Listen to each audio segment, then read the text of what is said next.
Terima kasih. Assalamualaikum warahmatullahi wabarakatuh. Waalaikumsalam warahmatullahi wabarakatuh.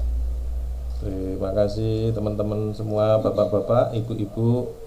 Pada pagi hari ini kita bisa berkumpul di media Zoom ya untuk pelajaran mata kuliah teknologi pelaksanaan konstruksi. Jadi materinya kita akan di beton pracetak. Baik teman-teman, bapak-bapak, ibu-ibu dari Magister Teknik Sipil Universitas Djana Batra Yogyakarta. Sebelum kita mulai, saya absen dulu ya. Bu Dwi ada, Bu Siva ada, ini Bu Naili kok belum ada videonya, ini kalau kelihatan ini dihidupkan ya, ini sesuai dengan kesepakatan kita. Setiap perkuliahan kita akan menghidupkan selalu on kamera. Pak Hanung, ini Pak Hanung juga belum terlihat. Pak Hanung sudah hadir? Oke, baik. Jadi ini semua sudah terlihat ya sesuai kamera, nanti akan sebagai bukti presensi. Teman-teman, bapak-bapak, ibu-ibu, sebelum kita mulai, ini sudah lengkap. Marilah kita berdoa menurut agama dan keyakinan masing-masing. Berdoa kami persilahkan. Cukup? Oke, terima kasih.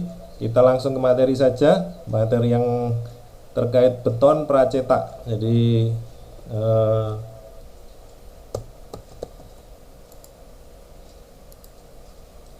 ini CV saya.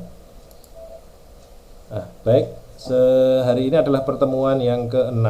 Dari pertemuan minggu lalu kita sudah membahas tentang beton konvensional atau beton cetak langsung, dan hari ini kita akan mempelajari tentang beton pracetak.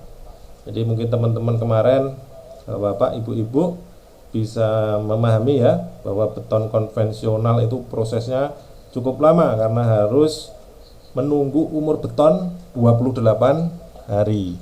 Jadi kalau dengan beton konvensional waktu pelaksanaan juga cukup lama dan sampahnya juga banyak.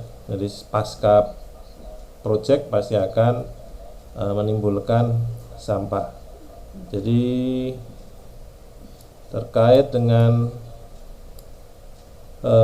capaian dari pertemuan kali ini adalah harapannya nanti mahasiswa menguasai tentang implementasi teknologi konstruksi dan keputusan dalam manajemen proyek. Kemudian mahasiswa mampu mengambil keputusan, menyelesaikan pengembangan ilmu pengetahuan dan teknologi, memperhatikan humaniora berdasarkan kajian, analisis atau eksperimental terhadap informasi data.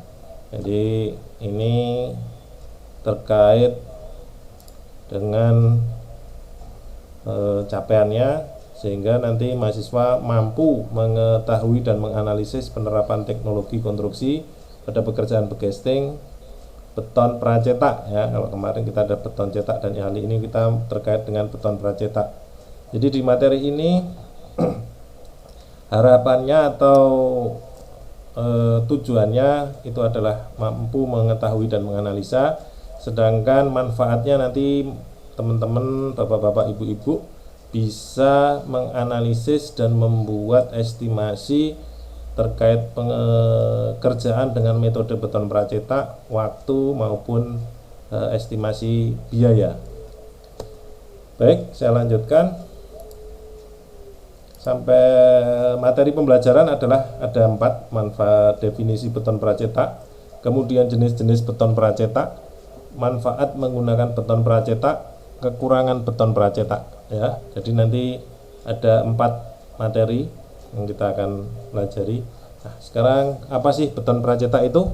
Beton pracetak adalah apa? Mungkin ada yang tahu karena materi sudah saya bagikan di e-learning.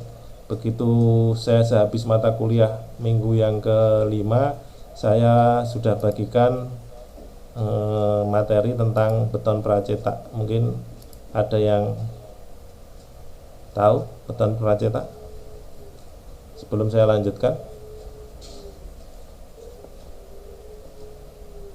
Beton pracetak mungkin Bu Vera. Ya, betul Bu. Beton pracetak adalah beton yang menggunakan cetakan kemudian dibuat di tempat lain, nggih. Di tempat, bukan di lokasi proyek.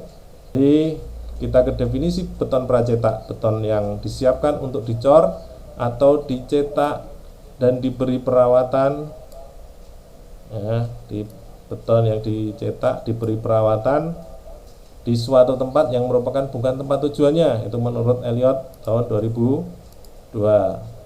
Kemudian kita bisa simpulkan tadi setelah kita dari diskusi bahwa produk beton hasil dari olahan perpaduan teknologi konstruksi bila diurai merupakan struktur beton dengan beberapa komponen sebagai penyusunnya.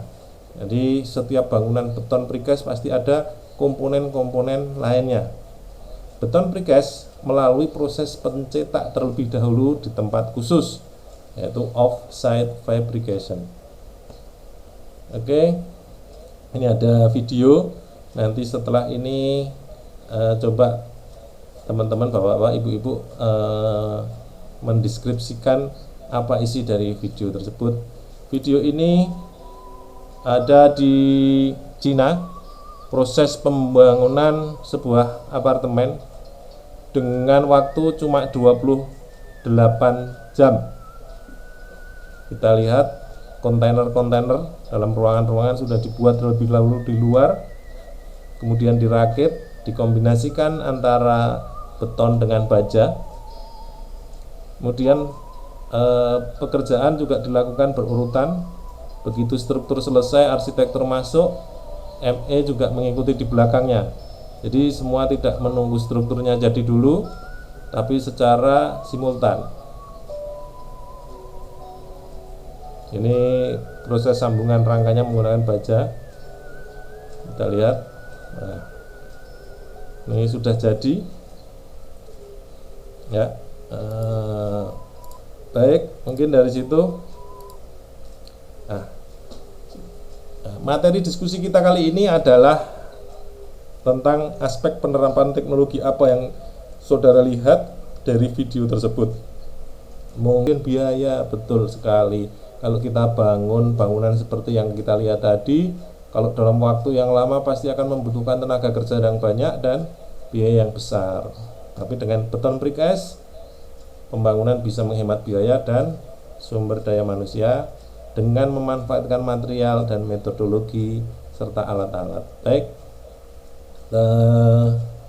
betul, terima kasih. Saya lanjut terkait dengan jenis-jenis beton precast. Ya, kalau kita tadi sudah lihat di gedung ada balok, kolom, bingkai, kemudian ada arsitektur dinding. Nah, beton precast yang ada selain di gedung adalah apa saja? Ada dinding penahan tanah, ada trotoar, ada saluran air ya, atau yudit, gorong-gorong dengan yudit, bangunan sipil lainnya seperti paving, canstin, dan lain-lain. Kemudian kegunaan beton precast khusus, jadi yang sering kita lihat di jalan ada tiang listrik ya, atau tangga yang menggunakan beton, itu adalah beton precast yang pada untuk kebutuhan khusus. Baik, saya lanjut. Ini ada video pembelajaran yang kedua, bisa kita lihat bersama. Dan nanti sebelum ini kita buat kelompok terlebih dahulu ya.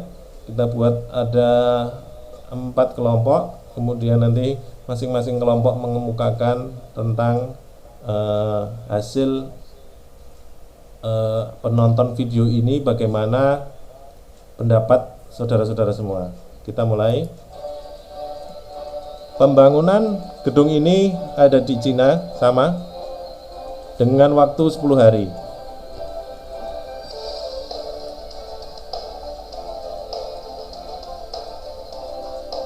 Ini mengandalkan kecepatan karena kebutuhan rumah sakit.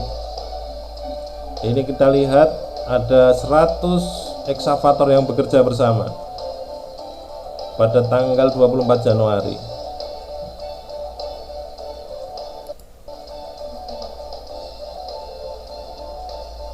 Ya, kita lihat di sini semua bekerja secara berurutan.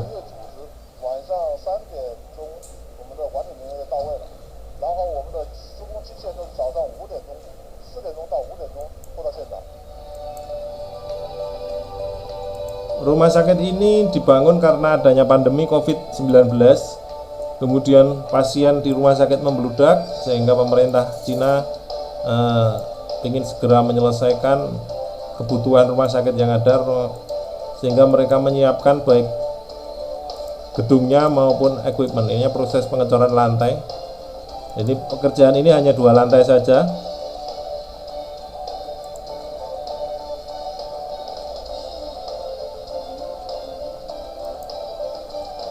Oke, ini plat lantai.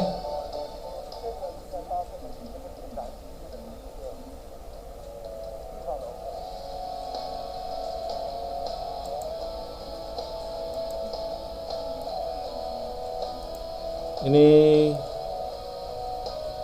bangunan sudah jadi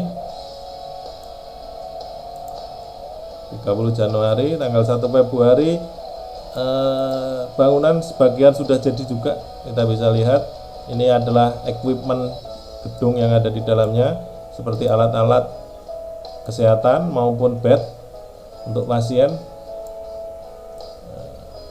Ini adalah lokasi yang belum dikerjakan. Kalau kita lihat ada beberapa yuna, ada yang sudah dibangun, ada yang belum. Nah,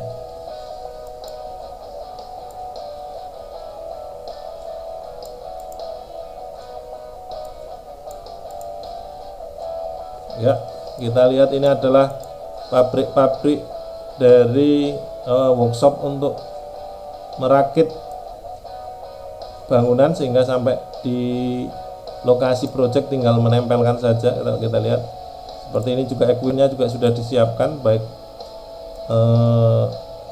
fasilitas kesehatannya.